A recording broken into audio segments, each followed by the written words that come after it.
አቶ እስክንድር ልጁን ለፖሊስ አስረከባት። ማህደርን ብር ከፍላ እንዲያስገደለቻትና ሁለተኛ ሀብል እንደምታስገድል ስልክ ስትቀያየርም ስታወራ ሪከርድ ሰምቷት ፖሊስ ቤቱ እንዲመጣ አድርጎ እጇን ይዞ አስረከባት። ወይዘሮ መነንና የሀብልን ግንኙነትንም መጨረሻውን ሰማ። እሱንም ደግሞ ወይዘሮ መነንን እስከ ዛሬ ለገንዘቤ ነው ወይ ብለሽ እንዴት እንደዚህ ታደርጊያለሽ ብሎ እንዳትሞት እንዳትሸር አድርጎ ደብድቧ ከቤት ሻንጣዋን ይዛ እንድትወጣ አደረጋት። ሀብልን ግን እንድትወጣ አልፈለገም። እዝራም ሀብል ትውጣ ከእናቷ ተመሳጥራ ገንዘቤን ለመብላት ነው እንደ የመጣሽው ብሎ እሷንም በጥፊ አሰቃያት። ነገር ግን ሀብል ደግሞ እኔ ከእናቴ ጋር ተባብሬ ሳይሆን ያንተ ፍቅር ነው እስከዛሬ ያስቀመጠኝ አለችው። አስመሳይ ነሽ፣ እያስመሰልሽ ነው የምን ፍቅር ብሎ አላት። በጊዜው ብነግረም ስለማትሰማኝና ስለማትረዳኝ እውነት ከእናቴ ጋር ተስማምቼ አይደለም እኔ እንዳየሁ ነበር የወደድኩት፣ ለዛ ነው ፍቅር አስገድዶ ነው ብትለውም ሊረዳት አልቻለም። እዝራ ከእናቷ ጋር ተያይዛ ትውጣ ተዝት ቤት እሷ ካልወጣች እኔ እወጣለሁ የእኔና እሷ ባልና ሚስት መሆን አንችልም ብሎ ለአባቱ ያስረዳውም አባቱ ግን ሊፈቅድለት አልቻለም። አሁንም ኤዝራ ሀብል እንደምን አልወጣሽም እያለ ደጋግሞ ቢጠይቃትም አባቱ እስክንድር ግን እንድትወጣና አብረው እንዲኖሩ ነው ፍላጎቱ። እንዲሁም ደግሞ ወይዘሮ መነን አጸድን እንዳትሽር እንዳትሞት አድርጋ ደብድባ ለቃታለች። በስተመጨረሻ ግን ነፃ የሚወጣው ማን ይመስላችኋል? ሰላም አለይኩም ወራህመቱላሂ ወበረካቱ። እንዴት ናችሁ? ከኔ ጋር አልሐምዱሊላህ። በያላችሁ በሰላማችሁ ብዝት ይበል። ውድ ቤተሰቦች ሰብስክራይብ ያደረጋችሁ አበረታቱ ለምታደርጉኝ አመሰግናለሁ። እንግዲህ የአቶ እስክንድር ቤት ሁሉም ነገር ዘርግፍግፉ ወጥቷል። ሀቅ አንድ ቀን ትወጣለች። ሀቅን ነው እንጂ ውሸት መቼም ተደብቃ አትቀርም።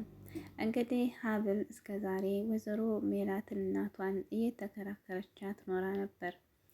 አንቺም ተጠንቀቂ፣ አንድ ቀን ባለፈው አጸደ ከቤት ስወጣ በሷ መውጣት ደስ ብሏት ነበር ወይዘሮ መነን። አይ ሁሉም ሰው ይወጣል ከዚህ ቤት ማን ይቀራል ማን ወጥቶ፣ አንቺም ተዘጋጂ ብላት ነበር። በማህደር ሞት እንግዲህ እየተጠረጠሩ ያሉት ወይዘሮ መነንን እና ሀብልን ነበር። ምክንያቱም አጸዴና የእዝራት እንግዲህ ተባብረው መነንንና ሀብልን ከቤት ለማስወጣት በእነሱ አሳበው ብዙ ረጅም ሀሳብ እየሄዱ ነበር። እዚሁ መሀል እንግዲህ አጸድን ሳትነግራት የእዝራ እህት ማህደርን ሰው ቀጥራ ገንዘብ ከፍላ እንዳስገደለቻት እና አሁንም ደግሞ ሁለተኛ ስራ እንድታሰራው ልጁን ስልክ ስታወራው አባቷ እስክንድር በግድግዳ ተለጥፎ ሰምቷት ነበር። የእዝራ እህት እንግዲህ አሳቧ ማህደርን ታስገደለ በኋላ ማህደር ሀብል እንደገደለቻት ሀብል የምትከትፍበትን ቢላ ወስዳ አሻራ አሲዛ ከልጁ ጋር ተመሳጥራ ማህደርን የገደለችው ሀብል እንድትሆንና ሀብልን ወደ እስር ቤት እንድትወረውር ነበር ሀሳቧ። ነገር ግን ይሄ ምስጢር ደግሞ አጸዴ አታውቅም። አብረው ቢሰሩም አጸዴ ይህን ነገር አታውቅም ነበር። እንግዲህ ይህን ነገር እየሰማው አቶ እስክንድር የልጁን ስራ ሰምቶ በጣም እያዘነ ወደ ፖሊስ ጣቢያ ሄዱ። ፖሊስ ቤቱ እንዲመጣ አድርጎ የገዛ ልጁን አሳልፎ ሰጥቷታል። እሷ ብትክድም ግን እኔ በጆሮ ሰምቻለሁኝ፣ እኔ ግን አንቺ የኔ ልጅ ነሽ ወይ ብሎት ቢጸጸትም ምንም መፍትሄ ስላላገኘ አዝናለሁ፣ ለሰራሹ ስራ መቀጣት አለብሽ ብሎ ለፖሊስ አስረክቧታል። እንዲሁም ደግሞ እንግዲህ የወይዘሮ መነንን ሚስጥር የሚያውቅ አልነበረም እስክንድር ማለት ነው። አጸድና የእዝራ እህት ተውጭ ባለው ኢንፎርሜሽን መጥተው ስሟም ሌላ እንደሆነና ሀብልን እያጨናነቋት እዝራን ባለበት ሰዓት እናቴ መነናት እንዲሁም ደግሞ ገንዘብ ወዳ ነው የተቀመጠችው፣ ገንዘብ ለመውሰድ ነው እንደዚህ አምጥታ ለእዝራ የዳረችኝ፣ እናቴን አበለሽ ተናገሪ ብለው ሲያጨናንቋት ተፎቅ ላይ ሲወርድ አቶ እንግዲህ እስክንድር ሰምተው ውሸት ነው እውነት የንግግር ምንድን ነው የምሰማው ብለው ባሉበት ሰዓት ነበር ፖሊስ የመጣው። እዛ መሀል እንግዲህ ኤዝራ ሁሉም ነገር ሲጨቃጨቁ ወይዘሮ መነን ለመዋሸት ፈለገች።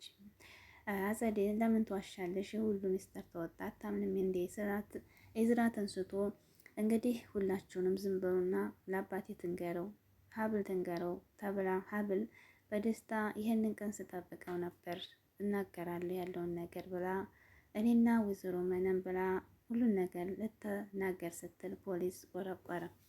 ከዚያም ያልታሰበ ሰው የታሰበው ፖሊስ ሲመጣ ወይዘሮ መነን ወይም አጸዴ ወይም ሀብል ነበር። ነገር ግን ደግሞ ያልታሰበ ኤዝራ እህቱ ፖሊስ ይዟት ሄደ። ወንድሜ የሆነ ነገር አድርገን ሰው አልገደልኩም ብትልም እውነታው ግን አባቷ ያውቃል። ከዚያም በኋላ እንግዲህ ያለውን ነገር ሁሉን ነገር ሲያቅ ወይዘሮ መነንም ስራ ሁሉ ታወቀ። እስክንድር ወደ ፎቅ ሄዱ። ራሱን ለማረጋጋት ሞከረ። ውድ እያለች ለክላሱ ስትገባ ግን በጣም ነበር ስለተናደደ ከግድግዳ ጋር እያጋጨ በጣም አሰቃይቶ ሻንጣዋን ይዞ ወደ ውጭ እንድትሄድ አደረጋት። ሁለተኛ እንዲሽ አልፈልግም ብሎ እሷንም ሲያስወጣት ኤዝራም ደግሞ ሀብልም ደግሞ እና ወይዘሮ ሜላን ወይዘሮ መናን አብቅቶልና ካሁን በኋላ ምንድን ነው የምናደርገው ስትላት ካሁን በኋላ ጨዋታው አብቅቷል፣ ሁላችንም እዚህ ቤት የመቀመጥ ቻንሳችን የለም እንጓዝሽን አንሺ ብላ ሻንጣዋን ስትሰበስብ ኤዝራ ከክላሷ ገብቶ እንዴት እያስመሰልሽ ነበር ለገንዘብ የነበር እስከ ዛሬ ብሎ ሲላት እውነታው ከሆነ እኔ ለገንዘብ አይደለም በፍቅር ተገድጄ ነው አለችው። በጥፊ መቶ እንዴት ታስመስያለሽ? አሁንም ሀቁን ንገሪ ሲላት እውነት ከሆነ ከእናቴ ጋር ተባብሬ ሳይሆን እኔም ተገድጄ ነው፣ ግን ደግሞ ፍቅሩ ያን ጊዜ በነግርም ስለማትረዳኝ ዝምታዬን ወደድኩኝ አለችው። አሁንም ሊረዳ አልቻለም ኤዝራ። ከቤቱ ጭሌ ብሎ እሷንም ሻንጣዋን ይዛ ስትሄድ አይ አትወጭም ብሎ አቶ እስክንድር አስቀራት። ወይዘሮ መነንን ሲያስወጣ አቶ እስክንድር ኤዝራም ትሄድም ትሰራለች፣ ካሁን በኋላ እነሷ ባልና ሚስት አንሆንም፣ አስመሳይ ናት፣ ሁለቱም ጥቅመኛ ናቸው፣ ትውጣ። እንዴት እኔ የተሰማኝን ስሜት አይሰማህም አባቴ ብሎ አባቱን ተናገረው። ተረጋጋ፣ እኔ ፈልጋታለሁ፣ አራታለሁኝ። እውነትስ ፍቅር ይዟት ከሆነ እንዴት ታውቃለህ አለው። እኔ እስከ ዛሬ አልያዘኝም፣ አይዛትም፣ እሷና እኔ ባልና ሚስት መሆን አንችልም ብሎ ቁርጡን ነገረው። ከዚህ ከቤት ካልወጣች እኔ እወጣለሁ ብሎ ዘሎ ወጣ ኤዝራ። ቢሆንም አንተ ውጣ እንጂ እኔ እሷን እፈልጋታለሁ ብሎ ቁጭ አድርጎ አቶ እስክንድር አናገራት። ሀቁን ነገር ተናገረች።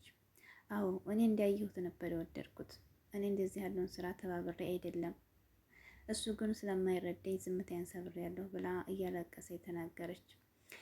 አሁን ግን እሷ መሄዷን ነው አትመኑ፣ ለምንድን የምታምነኝ አለችው።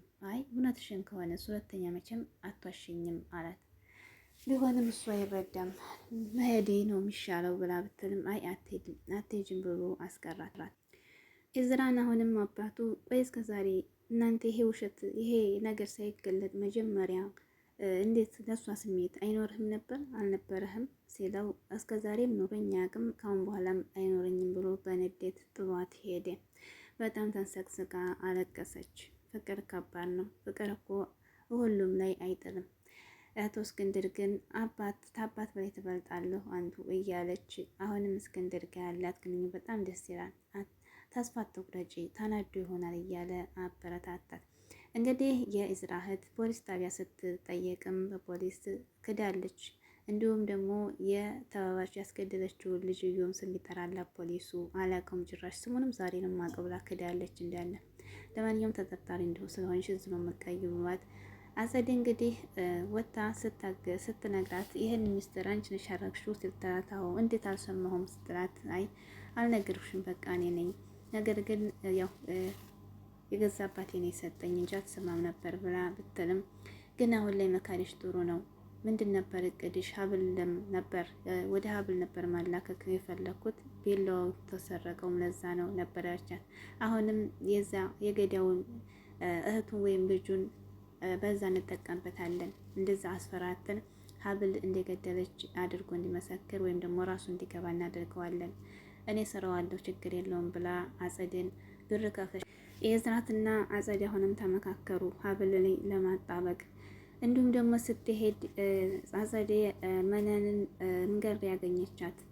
ከአሁን በኋላ ግን ይህንን እሽን ሳታገኘው ሁለተኛ እዛ ቤት አትገቢም ብላ ስታናዳት እኔስ መግባቴ አይቀርም ብላ ብር ወርውራላት ሄደች። መመኛውን በዚህ ተመገይ ብላ አጸዴ ለመነን ብር ሰጠቻት። ዞር ስትል ግን ጸጉሯን ይዛ ከመኪናው ጋር ጋጭታ ራሷን እንድትስትና አደረገቻት። ደንግጣ ነበር ሞተች ብላ። ነገር ግን ስትነቃ ከዚያ በኋላ ጥላት ሄደች ወይዘሮ መነን። ነገር ግን ይሄን ካረገችማ ብላ ደግሞ አጸዴ ራሷን በድንጋይ ፈርክሳ ደም በደም ሆና ከቤት ገባች። ደግሞ አንቺ ምን ሆነሽ ነው እንደመጣሽው አላት እስክንድር። ይቺ መነናታ አስደበደበችኝ ስራዋን ሰዋጣባት ብላ ተናገረች። ሀብልም እናቴ እንደዛ አታደርግም አቻት። አንድ አይደል ሚስጥራችሁ አውቃለሁ። ሀብልም አይ እናንተማ እኔን ነበር ቢላውን ወስዳችሁ ለማስያዝ የተመሳጠራችሁት በራሳችሁ ለሰው የማሳችሁ ጉድጓድ እናንተ ገባችሁበት እንጂ እናቴ እንደዛ አታደርግም ብላ አሁንም እስክንድር እንዲህ ያለ ስራሽን ታቆሚ እንደው አንቺ በፈለግሽ ሲሆን እኔ በዚህ ቤት መቀመጥ ፈልግ የምትችይው እኔ ባልኩሽ መንገድ ነው ብሎ አስጠነቀቃት። ከዚህ ቤት ውጪ ራስሽን ለቅስጥ ማደን ተፈለግሽ ስትላት እኔስ ኢዝራና እስክንድርን የኢዝራን አባት ትቼ አልወጣም ብላ ፊት ለፊቷ ነገረቻት። አጸደ ከዛ ቤት ትወጣለች ወላ ሀብል። አሁን የኢዝራና የሀብል መጨረሻ ምንድን ነው? በእርግጠኝነት እስክንድር ሀብልና ኢዝራን ያዋዷቸዋል። ሀቅ ነው። ሀቀኛ ሰው ወርቆ አይወርቅም። ኢዝራና ሀብል ባልና ሚስት ሆነው